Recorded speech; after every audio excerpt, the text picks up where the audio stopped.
8:30. He'll be in then. Who? My husband. You were anxious to talk to him, weren't you? Yeah, I was, but I'm sort of getting over the idea, if you know what I mean. There's a speed limit in this state, Mr. Neff. 45 miles an hour. How fast was I going, officer? I'd say around 90. Suppose you get down off your motorcycle and give me a ticket. Suppose I let you off with a warning this time. Suppose it doesn't take. Suppose I have to whack you over the knuckles. Suppose I bust out crying and put my head on your shoulder. Suppose you try putting it on my husband's shoulder. That tears it. Well, that tears it, he says. That's Fred MacMurray and a great noir classic, Double Indemnity, from 1946, directed by Billy Wilder. He's speaking, of course, with Barbara Stanwyck, one of my all-time favorite Hollywood stars, one of the great actors of the classic era. Stanny, Barbara Stanwyck. Some great lines there of a noir classic. This is Dr. J's Movie Imaginarium. Welcome, podcast episode number 4, and we're here with Dr. Dan again. Say hello, Dr. Dan. Hello there. Well, we want to talk noir. We want to talk noir in the classic Hollywood era. Some of the kind of themes and structures that make noir a genre, what really constitutes a noir film, what doesn't constitute a noir film. We're going to talk a little bit historically as well about where this genre emerges from and why. And then we'll move kind of further into more contemporary films and look at the ways in which noir has evolved and developed over time, and kind of neo-noir and movies that are now very much influenced by noir, even if they're not considered straight-up noir film. So yeah, let's launch into it here. The emergence of the noir genre comes about in the 1940s, and we talked about this a little bit last week, right, mm-hmm. Dr. Dan, when we mentioned noir, that there are changing American audiences, there are changing tastes. The war itself contributes a great deal to this, and World War II, so much mobilization of the American public and American culture. Hollywood has a role in that. Hollywood was very much a mobilizing industry. It fed the American public and American audiences during the war a lot of wartime fare. Also a lot of melodrama, or at the time was called women's weepies, movies for especially women audiences who by and large composed an even greater percentage of the movie-going share in the early 1940s as the war is going on. Predictably, that makes sense.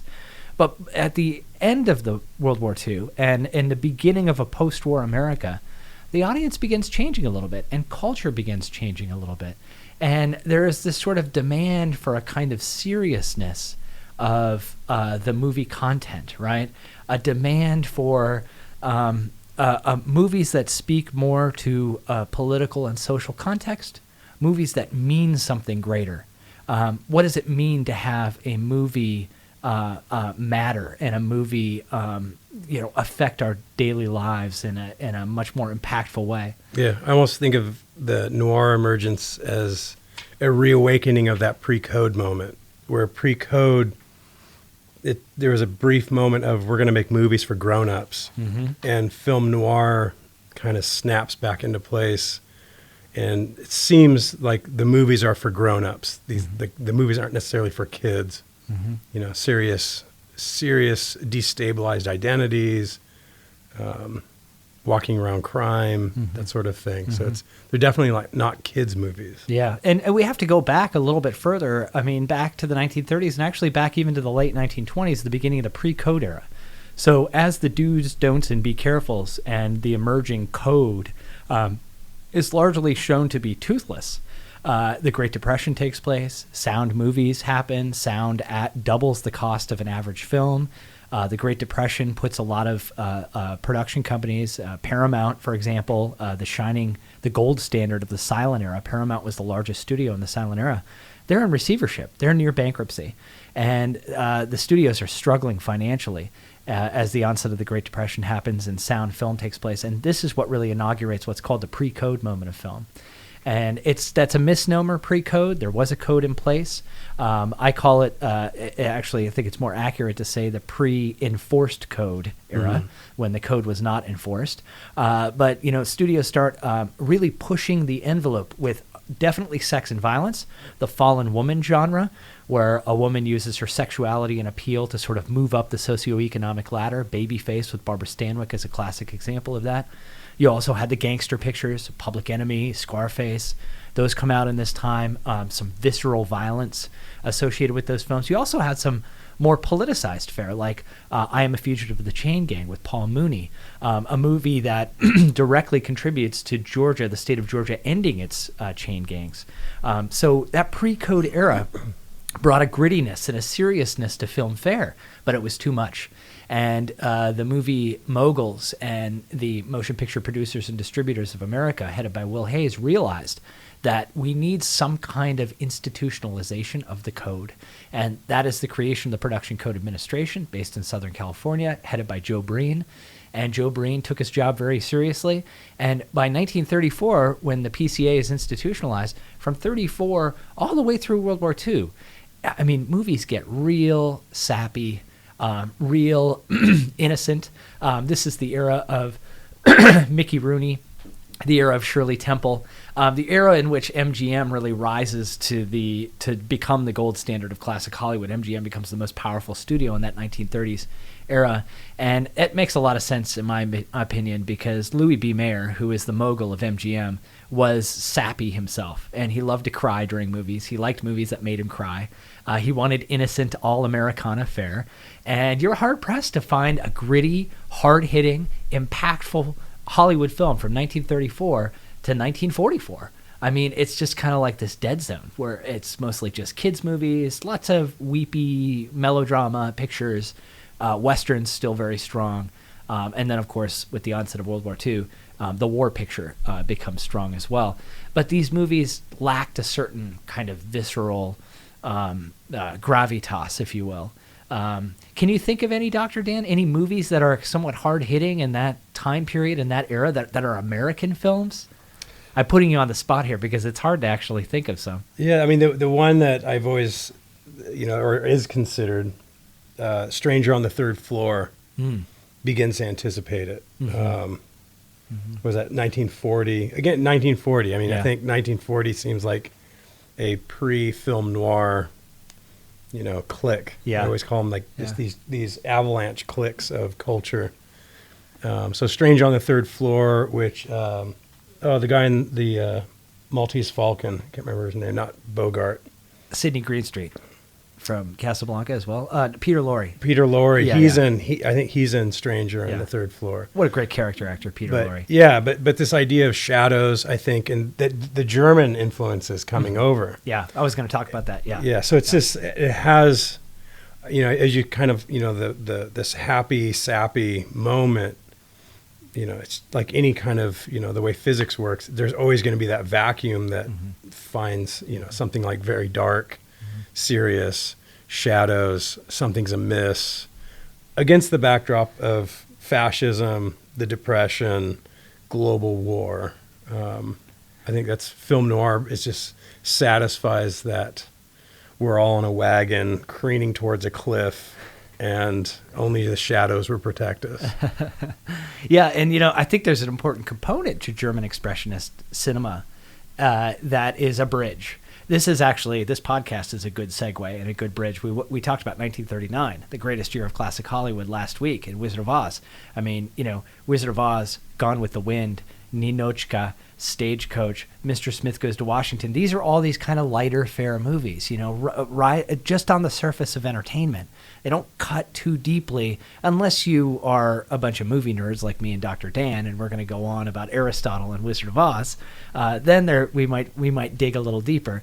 But for the most part, these movies kind of played upon the surface of things, although so much is happening in the industry and in production and the refinement of production in the 1930s that lays the stage for these more important films. And one of those important developments is the exodus of German filmmakers and German film crews to Hollywood and Southern California in the 1930s, bringing with them that expressionist aesthetic to film. German expressionism predicated on shadow play, sharp angles, exaggerated set productions, in some ways exaggerated acting as well. In terms of story content, a gothic fare, a darker fare. Even the comedies tended to be dark, like The Last Laugh, F.W. Murnau. There's a certain coldness. It's like less is more.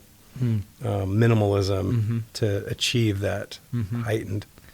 Yeah, and so another component that fits along with this is the horror genre. So the American horror genre really comes about, you can find examples in the silent era, but really comes about in the early 1930s with Universal Pictures.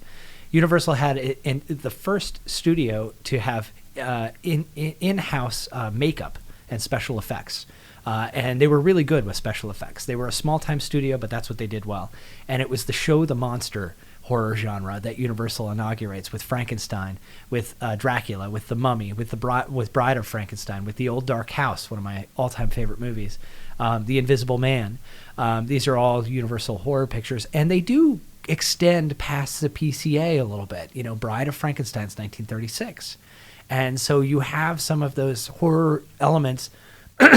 They're lighter. I mean, we're not talking about horror movies like Texas Chainsaw Massacre, okay, folks? I mean, these are horror movies that kids can go see, and kids did see in very large numbers.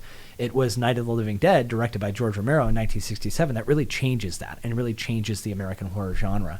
But in this 1930s period, you know, Universal, and if you look at Universal's crew and filmmakers, very inspired by German Expressionism. The cinematographer, the cameraman for The Mummy, Karl Freund, was deeply influenced by expressionistic cinematic techniques that he had developed at UFA in Germany in the 1920s.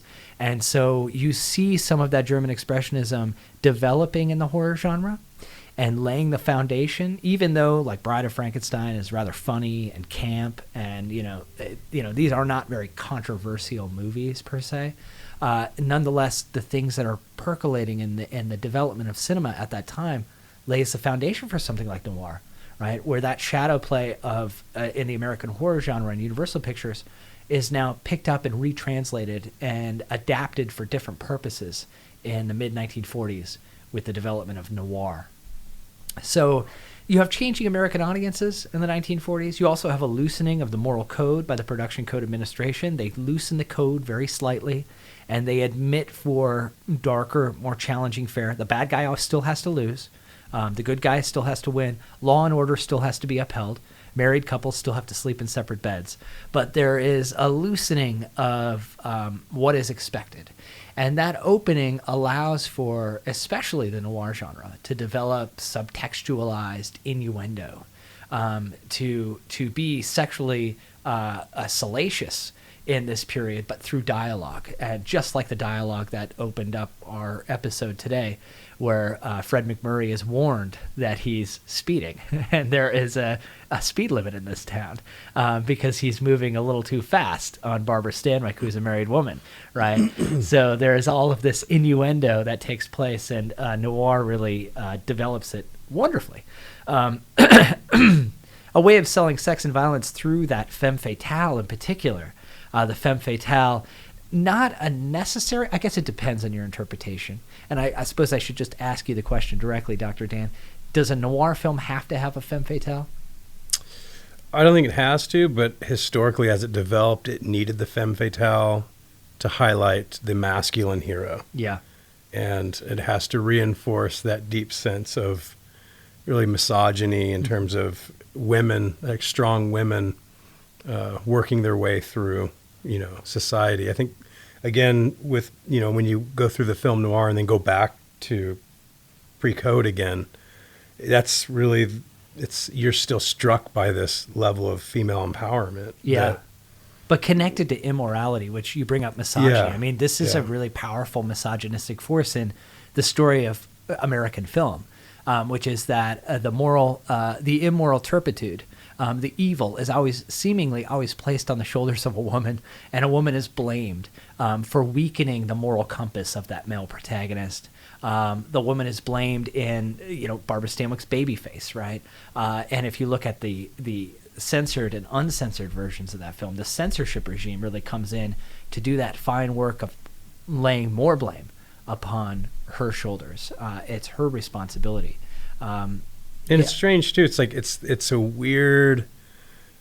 There's a masculinity of innocence that has to be upheld to make everything seem normalized, and the only way you can really do that is through that femme fatale that has to be killed but not too fast.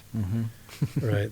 There has to be a sort of a gauntlet she has to go through. Yeah, yeah. Almost to be tortured for our pleasure and our viewing. And the morally weak male protagonist has a kind of innocence throughout, or a moral compass that needs to be salvaged.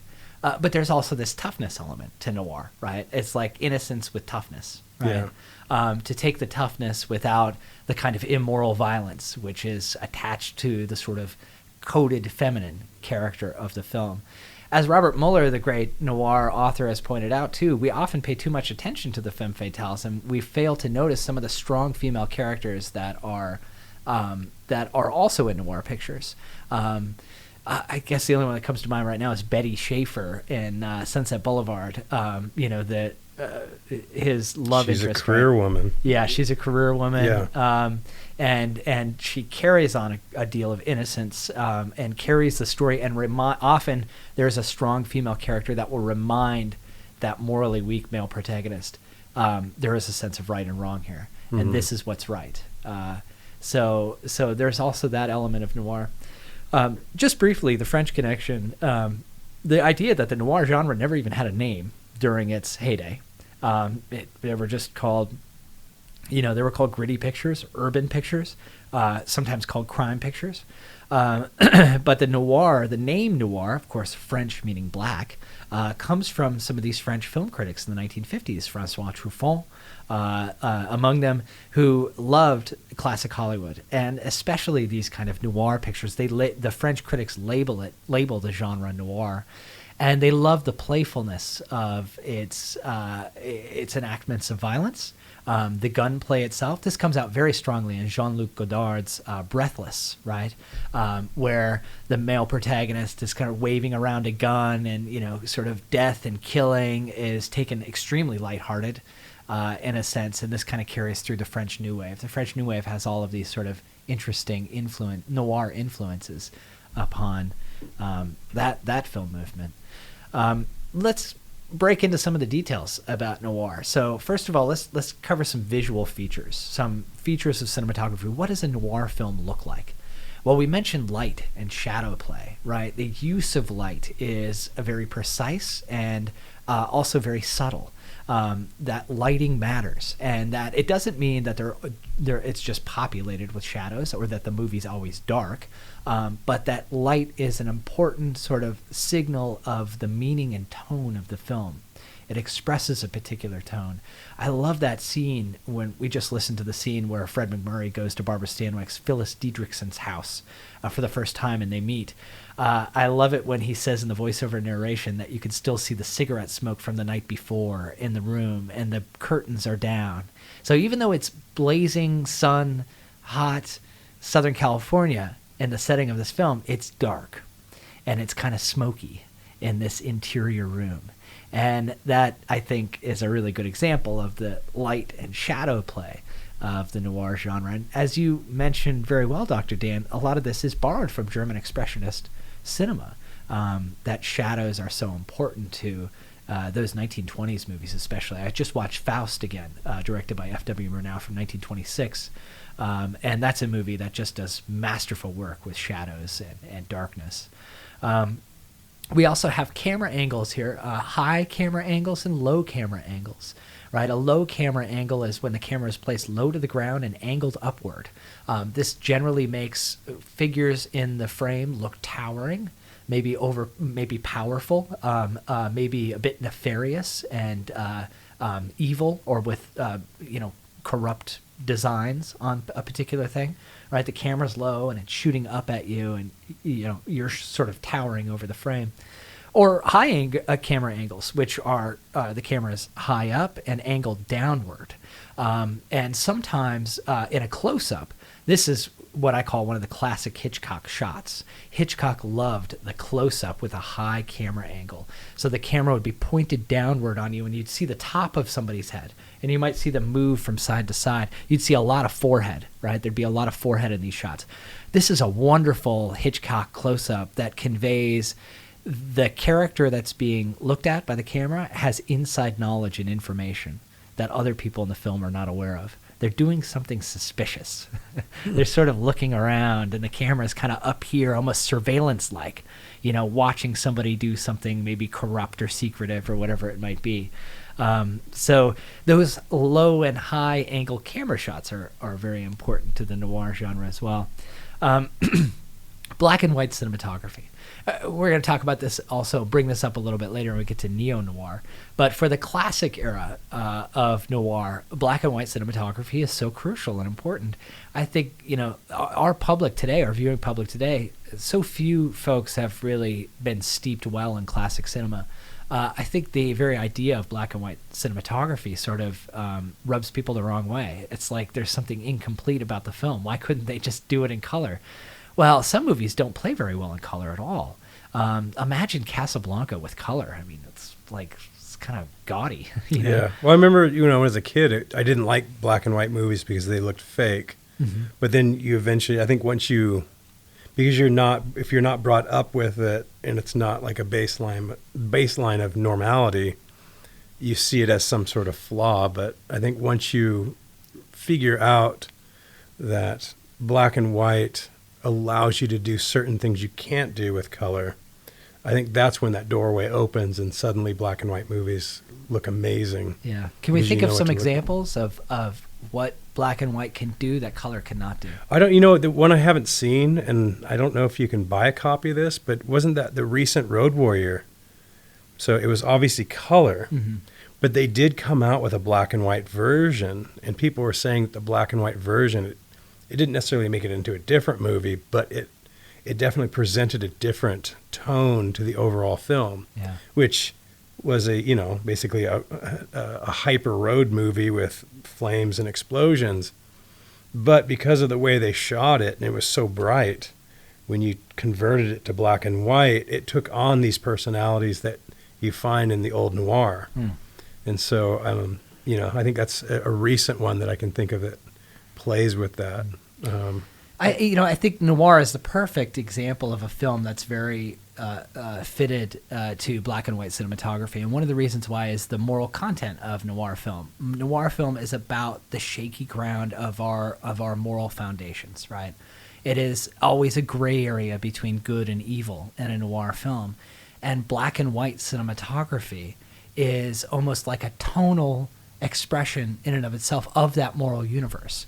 A reminder that where we hope and want the relationship between good and evil to be black and white, the reality is grayscale. The reality is that there's a lot of gray in between. And of course, black and white cinema has tons of grays. I've always seen there's a difference in black and white films. Not all black and white films are the same. For example, Night of the Hunter. Charles Laughton's only directorial debut with Robert Mitchum. Lillian Gish shows up at the end of the film. That's from 1955, right? Charles Laughton directed only one movie, Night of the Hunter. That's the one with the famous, Robert Mitchum has the famous good and evil on his hands, and he does that speech about good and evil. That movie is so stark black and white. The blacks are super black. The whites are super white. And there's not a lot of gray. And that movie is a movie that has an even starker vision of good and evil, personified by Robert Mitchum's hands. On the one hand is good, and on the other hand is evil, right? But I think noir is always playing with that moral context, and so the black and white cinematography fits so wonderfully with these explorations of morality that are really at the center of what noir does. So black and white cinematography. Another visual element here. Now, this is also an element of the structure and the narrative and the story, but there's a look to this, and so that's why I added in with visual elements, kind of urban, gritty environments. You think about rain drops on a window. A pulled over fedora hat and a trench coat. Again, long shadows of a streetlight that might cast the shadow across a very large old building in New York or maybe Los Angeles. So many noir movies are made in L.A. But there's this kind of gritty feeling to that, a gritty look, an urban look and a gritty look.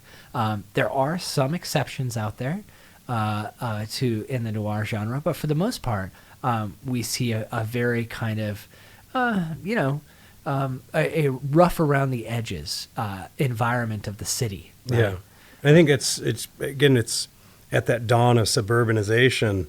It seems like it's the culmination of what has the city become since 1800 through the 1930s, and film noir kind of presents claustrophobic spaces, shadows. I always think of the shadows as other people in the scene, and so there's other people that have been in that room.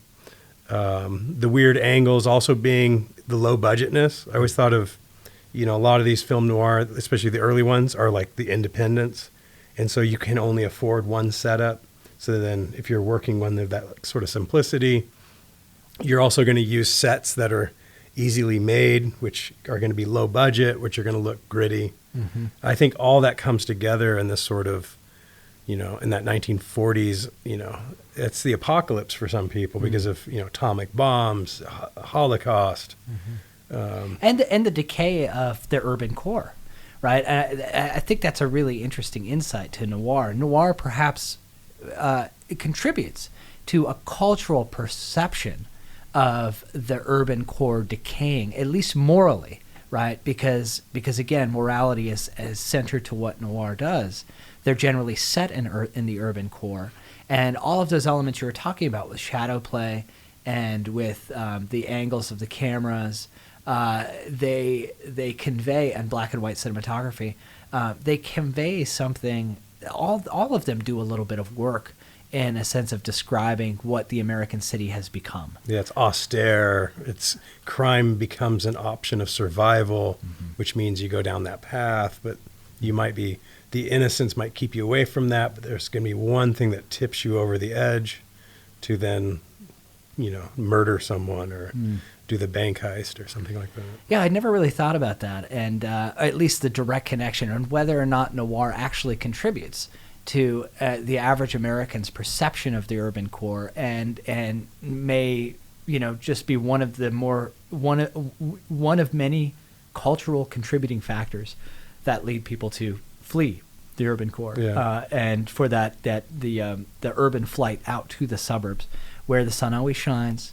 Where the picket fences are white, but there's not a lot of black, and there's lots of color and flowers and big open spaces. And that's the kind of post-war America that most Americans envision as this is happiness, this is our destination. Yeah, and it's always at night, too. I mean, that's the one thing I think one of the suggestions I think I would want to make is there is that genre of film noir westerns. Yeah. Which I don't think I've really paid close attention to that, but how do you make film noir out in open spaces? I know that a few have been made, but that'd be an interesting road to go down, because film noir, it's someone's cramped apartment, the hallways, narrow alleyways, hotel entries, narrow alleys. Yeah. The streets are always wet. Yeah, it's not a welcoming place. Yeah, that's a great point. And there are noir westerns. I mean, I think the best example that I can think of is Johnny Guitar, directed by Nicholas Ray, and that is a very claustrophobic film. I mean, it's a movie that does not, and westerns don't always have expansive open spaces, and the best westerns, like John Ford westerns, often play off very claustrophobic spaces, like inside a saloon or in the frontier house. So there's only 2 rooms, very tight sort of interior spaces contrasted with, the red desert of Arizona and big open expansive spaces, et cetera, et cetera. So there's always a play there. But Johnny Guitar has very little of that play. It's just basically in a saloon, and it's very cramped and closed, and it's a very awkward film, but that's Nicholas Ray, and that was his style. Yeah, that's something good and interesting to think about. I always like to think about noir movies that are outside of urban areas and what those look like, and how they're able to convey central noir themes, but outside the urban area. Yeah. Right. We're not at neo noir yet, but an example that I've always thought of is David Lynch's Blue Velvet from 1986. Blue Velvet I see a lot of neo-noir touches in that film, but it's also small-town America. And it opens with literally like this over-the-top super melodramatic music, and the firemen waving from the fire truck, and the flowers and the sunshine. But this is all a ruse. It's all an illusion. And the movie really shows this criminal underbelly to small town suburban America. It's not the urban core, Blue Velvet. It's Lumberton, right? And it's just some small town. But this small town has really, really dark secrets. Yeah. And so it's a nice Is that play a on that. 70s trope? Like, I just think about, like, it's, there is something like moving to Hayes, like, from Southern California, just 13 million people, then you move to Hayes. And as you go through some of these small towns, as you get here, just because, especially like, I'm sure you see everything through movies. Like, movies define the way you see reality. I think we talked about that last week. Are movies more real than reality? And there is something creepy about small towns. And is that just because of films, especially post-1960s, that juxtaposition of a small town, but whoa, this is not, there's something else amidst, this is the creepy sheriff that's doing these other, sorts of things. And I think I got to go back and rewatch Blue Velvet, because it is that, it's that, it's what scared you in Easy Rider. Yeah, exactly. Yeah, I think the counterculture moment in the late 1960s and then through the 1970s contributes a great deal of this kind of critique of what we have long held are the kind of classic, iconic, innocent Americana tropes of small town America. There begins this kind of clever critique taking place much more explicitly in the 1970s. Although you can find examples in classic Hollywood. I mean, I think you can find examples kind of all the way back in some ways. So we looked at the visual elements of noir and some of the things going on here. Now, in terms of story and in terms of narrative tone, we've discussed the femme fatale, right? The classic femme fatale. And the femme fatale is a criminally minded, often very good-looking woman who is preying upon that second element of the story, the morally weak male protagonist, right? This male protagonist, the veering on the edge of anti-hero, not quite anti-hero, but playing footsie with it. A male protagonist who should know what right and wrong is, and does for the most part, usually begins the film knowing what right or wrong is, meets a femme fatale. It starts eroding within them. There are a series of challenges. And in fact, depending on how complicit they are in criminal acts, they often don't survive. As Fred McMurray is killed in Double Indemnity. Joe Gillis, the writer in Sunset Boulevard, we already know he's dead, right, at the beginning of the film, floating in a pool. And so often they don't even survive. It depends on the level of criminality, though.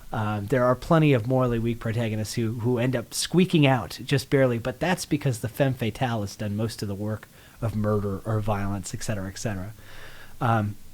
As I indicated last week, this is my own kind of observation of noir. I think one of the important and somewhat clever things that the noir genre does is sort of flip around our expectations about sex and violence. That usually usually a film will set up a scenario in which there is a threat of violence and a desire for sex on one level or another, right? There's a threat of your survival being taken from you, or a threat of some violent act by the antagonist, whatever it might be. And there's a love interest, an ingenue, the object of one's desires, if you will, which go to the heart of classic Hollywood cinema's objectification of women in the screen. But in noir, it's flipped. There is not a threat of violence. It's a threat of sex itself, and a desire for violence. So instead of a desire for sex and a threat of violence, it's the opposite. The threat of sex, that sexual desire, like, for example, in Double Indemnity, Phyllis Dietrichson is very sexy and flirtatious to Walter Neff, the insurance salesman, and there are certainly sparks of attraction there. But this is never an innocent attraction, and it's not just because Phyllis is married. There's always some kind of dark edge or threat, if you will, to every interaction they have in this film. And on the other hand, there is, and I think this goes to the morally weak male protagonist, that there is this kind of desire for violence. There is this weird sort of, to use the metaphor in Double Indemnity, they're on a trolley train and they're going all the way to the last stop, right? They have a one-way ticket to the last stop. And it's like this inevitable sort of bull rush forward towards some kind of act of violence that is inevitable, almost fated in a sense. I think this is wonderfully done in Double Indemnity in a particular scene where Walter Neff, Phyllis comes to Walter Neff's apartment, and I'm just going to pull this scene up, and we're going to listen to a little bit of this here.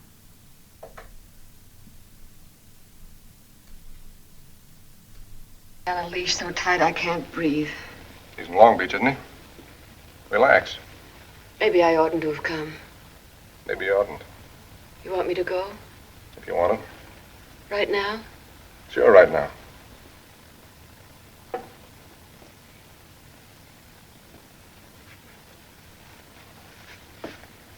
Uh-oh, they're kissing. There's a close-up of a kiss. But you don't see the lips. You see the back of her head, her ridiculous Crazy wig. about you, baby. That's I'm crazy the about code. You, Walter. The perfume on your hair. What's the name of it? I don't know. I bought it in Ensenada. You ought to have some of that pink wine to go with it. The kind that bubbles. All I got is bourbon. Bourbon is fine, Walter. So Walter's going to go get the bourbon here. We're going to stick with this scene for a little bit and work through this scene. This is the first time that they're in Walter's apartment. This is the first time that they're really embracing and kissing. And she is talking about her abusive husband, who just, if she could get rid of this guy, everything would be wonderful. He pours some bourbon for them. They continue to discuss and talk about her husband, about the need to get rid of him.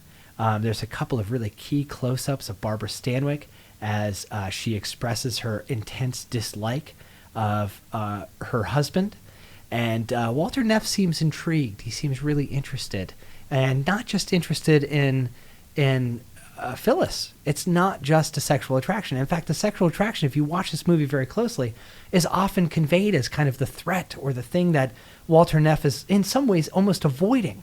Let's continue on and listen a little bit further. Cook your own breakfast? Squeeze a grapefruit once in a while. Get the rest down at the corner drugstore. Sounds wonderful. Just strangers beside you. You don't know them and you don't hate them. You don't have to sit across the table and smile at him and that daughter of his every morning of your life. What daughter? Let's just pause right here, because it picks up on something we were talking about post-war America. Something in Noir, here is Phyllis, the femme fatale, conveying a sense of immorality. They're leading up to planning a murder here. And what she says is that just strangers around you. Isn't that so nice, right? You just have strangers around you. You just have a cleaning lady who comes in once a week. You don't know anybody, right? I think this was one of the fears of what the urban core had done to America, is that it had made strangers out of what should be communities. And there was this almost utopian hope that in urban flight, that to flee the urban core and to go out to the suburbs, we would once again be a community and we would get to know thy neighbor, right? This ultimately is not what happens in my book. Fences go up and lots are big, and you don't. It's almost, you get out of the city to be away from people. You go to the suburb, but then you have that trope of community which haunts you. A lot of this is about connection. I think when you're going back to that, the threat of sex, like Neff, his dialogue is really is thirsting for connection.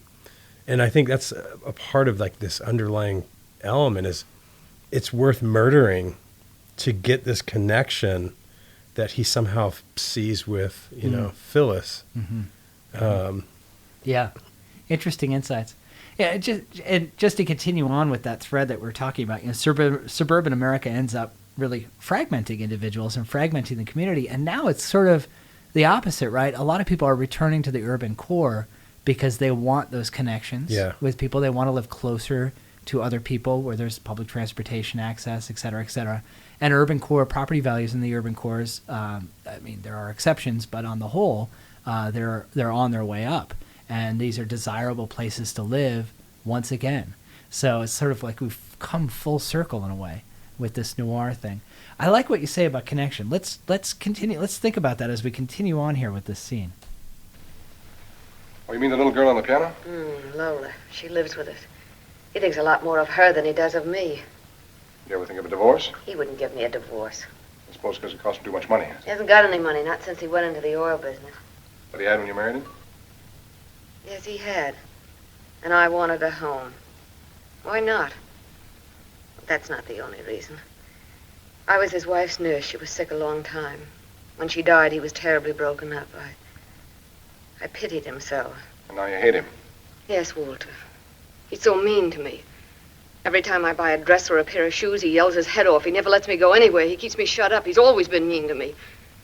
Even his life insurance all goes to that daughter of his. That Lola. Nothing for you at all, huh? No, and nothing is just what I'm worth to him. So you lie awake in the dark and listen to him snore and get ideas. Walter, I don't want to kill him. I never did. Not even when he gets drunk and slaps my face. Only sometimes you wish he was dead. Perhaps I do. And you wish it was an accident. And you had that policy for $50,000. Is that it? Perhaps that, too. The other night we drove home from a party. He was drunk again. When we drove into the garage, he just sat there with his head on the steering wheel and the motor still running. And I thought what it would be like if I didn't switch it off. Just closed the garage doors and left him there. I'll tell you what it'd be like. If you had that accident policy and tried to pull a monoxide job. We've got a guy in our office named Keyes. For him, a setup like that would be just like a slice of rare roast beef. In 3 minutes, he'd know it wasn't an accident. In 10 minutes, you'd be sitting under the hot lights. In a half hour, you'd be signing your name to a confession. But, Walter, I didn't do it, and I'm not going to do it. Not if there's an insurance company in the picture, baby. They know more tricks than a carload of monkeys. And if there's a death mixed up in it, you haven't got a prayer. They'll hang you just as sure as 10 dimes will buy $1. And I don't want you to hang, baby. Stop thinking about it, will you? Here's a we crucial just part sat of the there. film. Let me pause here a moment. The music comes back in. This is the first time they're on a couch together. It's the first time that they have romantically embraced. They've already kissed, okay? They're sitting on a couch. The camera begins to pull away as the murder plot is really right there in front of us, and the choice is right there to be made. The camera begins to pull away. The voiceover narration comes back. And Walter Neff then starts talking about how if you've ever worked the roulette wheel at a casino, you've always wanted to fix the wheel, right? If you have inside knowledge, you can fix the game. And I think that this is in some ways interesting with regards to the connection and regards to that desire for violence, which is that Walter Neff, just as much as he wants to hook up with Phyllis, and it's Barbara Stanwyck, she's gorgeous, obviously, but just as much as he wants to do that, he also has had this sort of craving desire to fix the game. Yeah, do you see? He's so excited going, and you have ideas. Like, it's like as if he's saying, "I've been there before." Yeah. A monoxide job? You try to pull a monoxide Yeah, job? he called it a monoxide job. Yeah, so the camera pulls away and the voiceover narration comes by. She started crying softly like the rain on the window, and we didn't say anything. Maybe she had stopped thinking about it, but I hadn't. I couldn't, because it was all tied up with something I'd been thinking about for years. Since long before I ever ran into Phyllis Diedrichson. Because, you know how it is, Keyes. In this business, you can't sleep or trying to figure out all the tricks they could pull on you. You're like the guy behind the roulette wheel, watching the customers to make sure they don't crook the house. And then one night you get to thinking how you could crook the house yourself. And do it smart. Because you've got that wheel right under your hands. You know every notch in it by heart. And you figure all you need is a plant out front. A shill to put down the bet. And suddenly the doorbell rings and the whole setup is right there in the room with you. Look, Keyes, I'm not trying to whitewash myself. I fought it, only I guess I didn't fight it hard enough. The stakes were $50,000, but they were the life of a man, too. Camera's A pulling man away who'd never now. done me any dirt except He was married to a woman he didn't care anything about. And now we fade back into And the I scene. did. So what happens there is they're sitting on the couch. They embrace talking about murder. The camera backs up. It fades away. We come into the present moment where Neff has a gunshot wound. He's in his office, or he's in Keyes' office, speaking in the dictaphone and sending a voiceover narration message to the man he loves, Keyes. And we see him crouched over in the chair, and he starts talking about the roulette wheel. Then the camera backs up again, and it fades back, and we come back into the scene in Walter Neff's apartment with Phyllis. Now they're sitting on the couch, but they're sitting on opposite ends of the couch. He's smoking a cigarette, and she's applying lipstick. What did they just do? They were clearly making milkshakes, right, Dr. Dan? Yes. So this is the opportunity for Hollywood cinema to convey sex, but to do so, they're binding sex and murder together. While the camera moves away and fades away and goes to Walter Neff's office where he has a gunshot wound, they're busy on the couch making milkshakes, if you will, to use a euphemism. And then the camera comes back and it's this classic post-coitus scene, right? He's smoking a cigarette. She's reapplying her lipstick.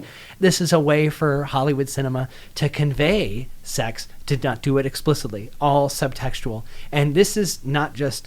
A lot of in noir is subtextual through dialogue. This isn't even subtextual through dialogue. This is visual subtextuality, right? That the camera leaves for a moment to give them a little privacy, if you will, and then comes back when everything is done. But while the camera has left, while they were busy on the couch, we're talking about the justification of murder. That for years you've always had this idea. So it's binding murder and sex together, which is a classic noir, ingredient, right? Yeah, and there's that weird connection. It's if this is the urban environment, and it's not everything it was cracked up to be. Obviously, with the rise of the suburbs, and people are leaving. There's racial components to it too.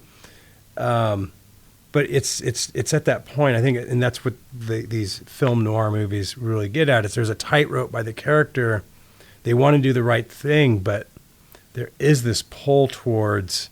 And it's making the fast buck, right? Making that last deal, which, how many movies play off that? Mm-hmm.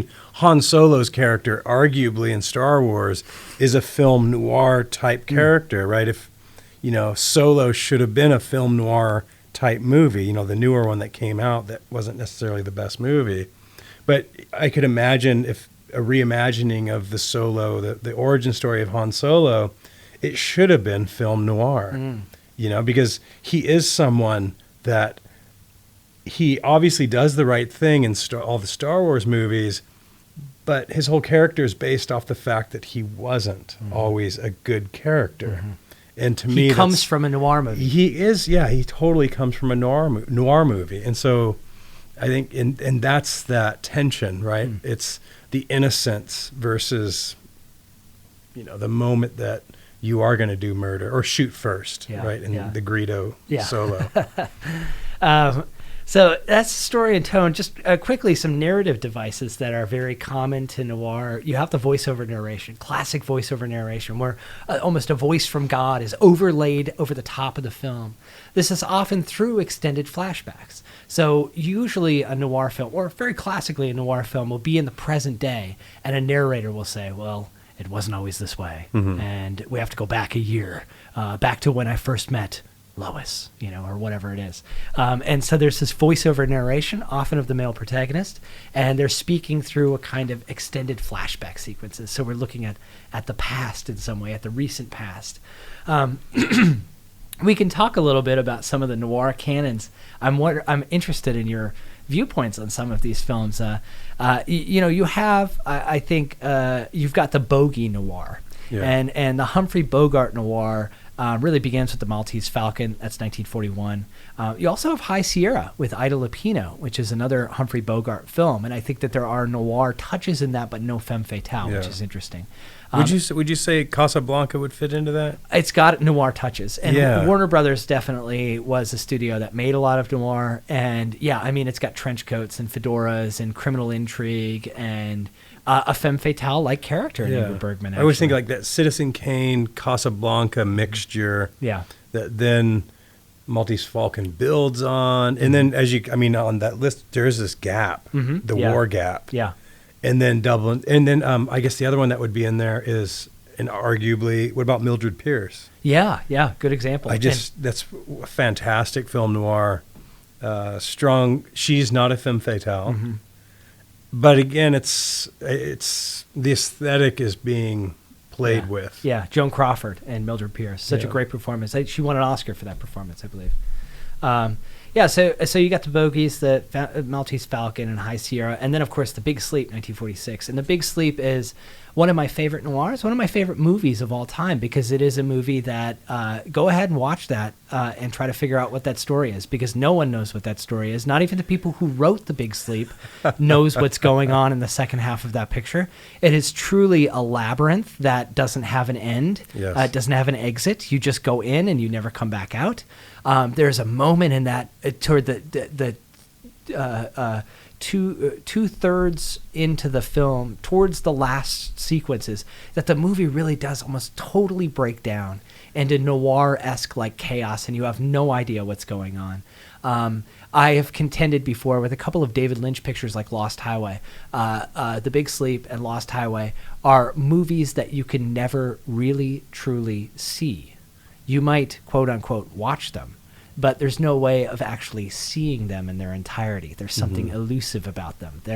They are themselves sort of ghosts, or they become ghosts, and they become shapeshifters. And it's like impossible to actually watch those films, or to see them all the way through and to see them complete.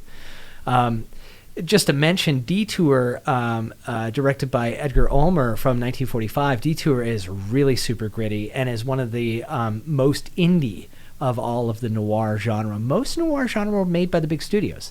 And the independents are not really coming out yet. The independents in American film really flourish after the 1948 Supreme Court decision, U.S. v. Paramount. So it's the 1950s that you get the independent noirs, you get the independent westerns, you get sort of the explosion of Poverty Row, if you will. In the classic era and before 1948, when movie theaters owned their own movie chains, that's what Paramount did. Paramount made it illegal, a violation of the Sherman Antitrust Act, for movie studios to own their own movie theater chains. That broke up the vertical integration of the industry, and it really allowed, it free-floated movie theaters to basically buy whatever fare they wanted to. They no longer had to adhere to block booking, which is that if you purchased one movie from Paramount, you had to purchase all 12 of them. Even half of them probably wouldn't make any money, but you were forced to rent them. That decision, 1948, ended block booking and freed up theaters to pick and choose the movies they wanted to show, and that sort of brings about the explosion of independent pictures, sci-fi, western, horror, a number of, and noir genre through the early part and mid part of the 1950s. Noir kind of dies off by the end of the 1950s, but Out of the Past, widely regarded by a lot of noir critics as the greatest noir. Yeah. I tend to disagree. I think it's Double Indemnity. I think Double Indemnity is so clean and so the narrative is so tight. You could almost, if the narrative were a string, you could pluck it and it would make a sound. It's just such a tight film, and it has all the classic elements of noir. Now, one of the things that I think Out of the Past with Robert Mitchum has that makes it really attractive, this is Robert Mitchum and Jane Greer in Out of the Past, 1947, is that it has more narrative complexity than Double Indemnity. It's more confusing. It's more in this realm of The Big Sleep, where the story really does break down, because all of the motivations and the characters and the innuendos and the machinations happening under the table, so to speak, not all of these things are known by the viewer. And so that movie becomes, in some ways, hard to follow, which I think is one marker of a good noir, that it has sort of like complexity to its story sufficiently enough that it becomes actually quite hard to follow in a way. And Double Indemnity doesn't have that. Double Indemnity is pretty clean. It's like point A to point B. We got a pretty clear idea of what's taking place in that film. It perhaps does anchor itself more to that early 40s prototypical, even though it is film noir, it definitely has a foot in the not self-consciously noir. Let's talk about a couple of, kind of marginal noirs. In a Lonely Place, also a Humphrey Bogart film directed by Nicholas Ray. Humphrey Bogart is a movie producer who's been accused of murdering a woman that he did not murder. There's black and white tones. There's not really a femme fatale, though. It's an interesting and unusual picture, marginal. And then, of course, Sunset Boulevard. In my opinion, Sunset Boulevard, also directed by Billy Wilder, who directed Double Indemnity, okay? Sunset Boulevard from 1950 with Gloria Swanson and all of her gloriousness, right? Sunset Boulevard is the greatest Hollywood on Hollywood movie ever made. It's the best movie about Hollywood ever. And it's like multi-layered historically, right? Gloria Swanson is this old silent movie star who's been largely forgotten. There are all of these horrific and gothic touches. I mean, they're literally burying a dead chimpanzee. Yeah. They're having a funeral for a dead chimpanzee in the film. There's such sort of gothic darkness to that film. But I think it has some noir touches. Don't you agree? Yeah, it's just it's the mundane evil, right? I'm going to go up, put my career up a couple notches type of evil, which then goes off the rails at the end, right? Mm-hmm. With the gunshot. But yeah, there is a level of creepiness, like the who's the driver? Eric von Stroheim, the great silent film director, who plays a former great silent film director. Oh, he is super creepy. Yeah. Especially when he comes out of the shadows in the garage, right? Joe Gillis, who's the struggling Hollywood writer who's escaping debt collectors and just randomly pulls into the driveway of an old rundown mansion and meets Gloria Swanson, right? And as he's leaving her room and her mansion for the first time, he stops and he turns and he says, "Wait a second, you're Norma Desmond, the movie star. You used to be big." And she looks at him and says, "I still am big.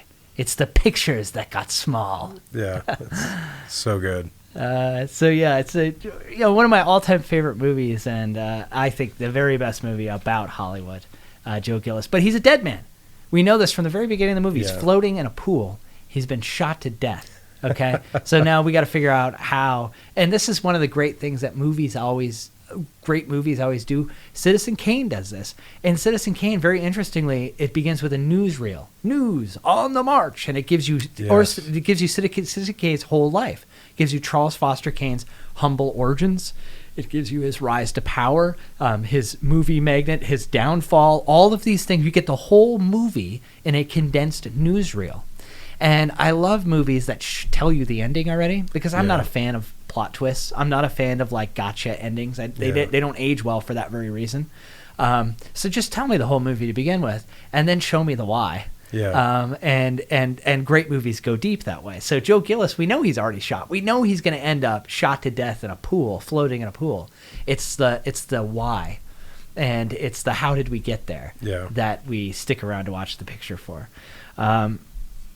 Going to talk a little bit about Hitchcock and noir. I mean, I think that there are four Alfred Hitchcock, the great English filmmaker who becomes the Hollywood filmmaker. He comes over to Hollywood after a series of very successful English pictures, The 39 Steps, The Lady Vanishes. He comes to Hollywood for the money, not the money so he can be personally rich, the money to make the films that he wanted to make. He wanted the professional crews. He wanted the best technology. He wanted the best actors. And he would have never otherwise come to Southern California. He was an Englishman through and through. But the studio system and the classic Hollywood capacity to make great films, that's what lured him here. And Hitchcock subsequently becomes one of the great Hollywood directors of all time. I think you could call four of his movies clear noirs of the classic era. Shadow of a Doubt, from 1943. That's with the young woman whose uncle comes to small town Santa Mira, California, and he's a murderer. He's a Bluebeard, meaning he murders older women for their money. And she investigates, and she becomes citizen detective investigating her beloved uncle, and discovers that he in fact is guilty of being a murderer. Notorious with Cary Grant and Ingrid Bergman, set in Brazil. There are some clear noir touches there. Wonderful, beautiful cinematography. Strangers on a Train. Crisscross. You do my murder, I do yours. That's, I think, got some classic noir elements. And then a rather sort of overlooked Hitchcock Hitchcock picture The Wrong Man with Henry Fonda from 1956. But, the auteur style of Hitchcock, in which his movies are so unique, you see a Hitchcock picture and you're like, that's got to be Hitchcock. There's something off. They're never very realist. Hollywood always had this weird relationship with realism, right? That it was the European avant-garde art film industries, like Soviet constructivism, especially in the silent era, or German expressionism, or French impressionism, that eschewed realism, and that Hollywood was going to give us something real, give us something of real life, right, or at least attempt to. But that's always that's at the surface. There's always, when you cut deeper in Hollywood history, there's a disconnect, and we were saying that about the fake sets of low production, especially Warner Brothers or Universal Pictures, and Hitchcock has this amazing ability to perceive the world in a way that's like slightly off, even like the color is a little off, and acting is a little off. It's not quite the full-on contrivances of, say, like Wes Anderson film. But there's something slightly, there's a playful undermining of our expectations of realism in a Hitchcock movie. I think Hitchcock is just steeped in noir, in its visual and narrative watermarks. There's the moral weakness and inability or inevitability of crime. Definitely a moral weakness with a lot of male protagonists. The wrongly accused man is a very important part of Hitchcock pictures. Not all of them, but most of them have somebody who's wrongly accused of a crime. You have adultery. You have wife murder, which is everywhere in Hitchcock pictures. Somebody's always killing their wife. And Vertigo, I think, what now considered the greatest film of all time, in my opinion it is, Vertigo from 1958, that's a really interesting borderline case because it's a color picture, it's got a femme fatale, it's got a wrongly accused man, but it's set in San Francisco. It doesn't have the same kind of grittiness. There's not a urban grittiness to this film. There is a crime, the murder, but we don't even really realize it's a murder until the very last moments of the film. Well, I mean, the last major sequence in terms is about 2/3 of the way through the film, or even more so. I think there's only about 25% of the film left when she has the flashback, and we see what's really going on. But for most of this film, it's like this mystery. It's about a woman possessed. It's almost ghostly and supernatural. Thoughts about Hitchcock and noir, Dr. Dan? Well, I mean, it's sort of, as we put the categories to a lot of this stuff, Hitchcock, it'd be impossible for Hitchcock not to be influenced. But as you said, I think that he already had a vision for doing film. So I'm sure he pulled what he liked and then incorporated it into his own version of it. So I think in retrospect, it's easy to kind of like start pulling on these strings. Yeah. Yeah. But I think you're right. There's concentric circles, right? Mm-hmm. Moving out from what a classic noir is, and then there's all these question marks around. Yeah. I mean, it's now become much more than a genre, right? It is a cinematic style. It's embedded. It's parodied, like in The Big Lebowski from 1998, Coen Brothers. It's self-referential in this very postmodern sense now. It is fully embedded into our cinematic language and our cinematic grammar, right? Noir is more than a genre, it's a style. And you see that taking off with the neo-noir renaissance of the 1970s. Movies like The Long Goodbye, directed by Robert Altman. Chinatown, directed by Roman Polanski. Taxi Driver, directed by Martin Scorsese, which has a lot of noir elements to it. And then from there, through the 1980s and 1990s, it becomes self-referential and parodied. I even read LA Confidential as, in some ways, a kind of parody of noir itself, a parody of classic Hollywood's vision of Los Angeles.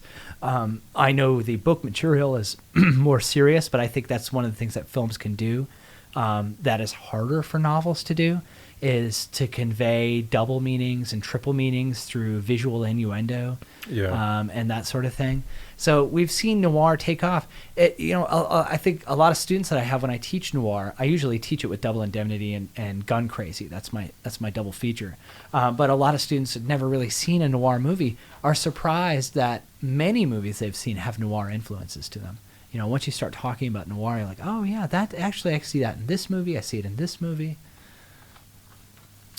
Let's end with some words about Double Indemnity. I want to cut a little bit deeper and talk about the little man as moral regulator and three fields of signification in Double Indemnity. First of all, Barton Keyes, the investigator of insurance claims. In the film, he says, "Look, Garlopis," he's talking to this Greek immigrant guy who had burned his truck to the ground for the insurance money. He says, "Look, Garlopis, every month, hundreds of claims come to this desk. Some of them are phonies, and I know which ones. How do I know, Garlopis? Because my little man tells me. The little man inside of him, right? Inside of Keyes. Double Indemnity is about the moral regulator that lives within. It is about the little man that stirs the conscience and gets caught in the windpipe. No peppermint or bicarbonate of soda can wash it down. The little man in Barton Keyes is the moral center of one of Hollywood's greatest noir films. But at the risk of subjecting into some subjective morass of theoretic critique, I want to suggest three fields in which the symbolic little man operates. Three political planes of significance that shape and deepen one of, as I mentioned before, the tightest narratives in all of classic Hollywood cinema. The first field extends the presence of a little regulator within us all, an embodied overseer of moral codes, an internal apparatus of conditioning that is a doctor and a bloodhound and a cop and a judge and a jury and a father confessor all in one. It is the internalized power over oneself that shapes our identities from within. This is, in many ways, a Foucauldian conception of power. Michel Foucault, the French philosopher, wrote that power in a modern sense can no longer be coercive, externally coercive. It is not compatible with our Enlightenment, liberal, and individualist ideals, right? And so power must operate internally. Power must not be the punishment of the body, but be instead the disciplining or the correcting of the soul in a Foucauldian sense. Foucault suggests that power is both an external and an internal force, and that some of the most pervasive forms of power are those powers that are conditioned within us, that we don't even know we're in the cage. We don't even know that we're chained. Right, and I think that this moral regulator, the little man in Double Indemnity, is symbolic of our desire for internal regulation. But how far does that go? And where are the threads of danger, if you will, or the fear that we have actually lived? We live now in a cage constructed by ourselves. And that's the first field, I think, of the little regulator, the little man. The second field is that which operates at the level of the production code itself, the production code administration, the internalized little man, if you will, of classic Hollywood film form and narrative. Noir genre is not merely the product of constraint of what movies were not capable of doing. It's not like noir is just an outgrowth of the remnants of unsuccessful attempts to represent sex and violence on the movie screen. No. In noir, internalized power is productive of a genre and a particular style, right? The aesthetic of noir is shaped by the moral regulator, the production code itself, which did not inhibit so much as create one of Hollywood's finest genres. I mentioned this last week when we were talking about Wizard of Oz, how the production code itself creates a style. It doesn't just limit movies and keep movies from expressing its fullest intentions. It actually creates subtextual innuendo. It creates a style and context and subtlety of cinematography and editing that can convey those things.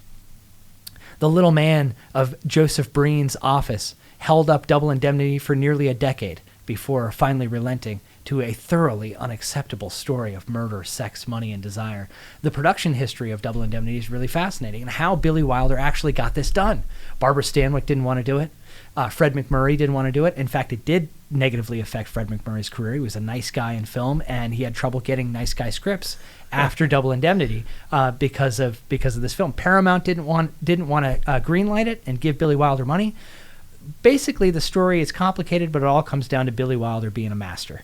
He was not just a master filmmaker, but he was a master negotiator. And to get everybody on board with something that everyone was reluctant with, right? And in fact, Billy Wilder had his own deep regrets about the film. He hated the wig, the blonde wig that he put on Stanley. It's one of the fakest wigs in the history of classic cinema.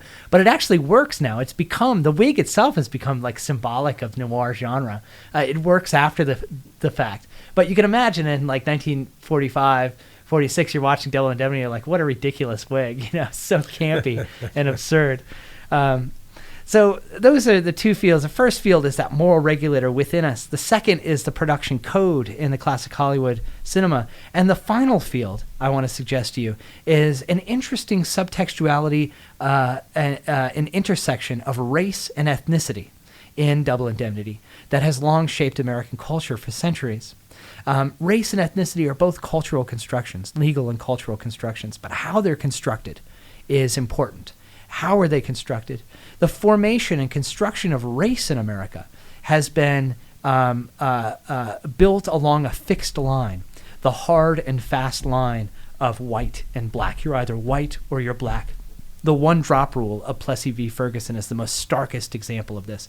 If you have one drop of black blood, says the Supreme Court in the 1890s, you are all the way on that side of the line.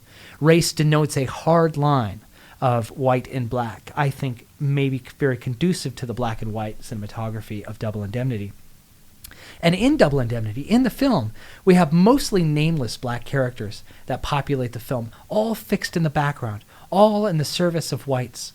From the nighttime cleaners at the Pacific All Risk. I love that shot in the beginning when Walter Neff first walks into the Pacific All Risk Insurance Agency and he looks down below at the black cleaners cleaning up the desks of the people who work there, and he walks around the edges to his office up above. There is this visual hierarchy of race that I think is represented in that one, just that brief shot, right? So from the nighttime cleaners at the Pacific All Risk to Neff's, quote, colored lady who comes in and cleans his apartment once a week, to Charlie, who washes Neff's car and provides for a convenient alibi for the murder. But the film also, it shows the fixedness of race. It also shows the fluidity of ethnicity. How ethnicity, what is ethnicity, has been culturally constructed to be fluid. It's about part of joining a club. How the Irish become white. How the Jews become white, right? How immigrant ethnics become white in a process of internalized conditioning, of listening to the little man, the little regulator within us, right? Just as Mr. Garlopis, with his thick Greek accent and dark features, is taught by Keyes how to, quote, be an honest man again. So too is Nino Zacchetti, the hot-headed Italian at the end of the film, saved from a false murder charge by Neff, who tosses him a nickel and tells him that Lola, whose father intended her to marry the guy who owns Standard Oil, loves him after all. At that moment, we realize Walter Neff has finally found his little man too. Well, that's all for this week. I'm Dr. J, and this is Dr. J's Movie Imaginarium. And as always, with the insightful Dr. Dan in-house. Thank you, Dr. Dan. I think we did well. Yeah, it was a all good right. one. Until next time, folks, take care and watch your movies.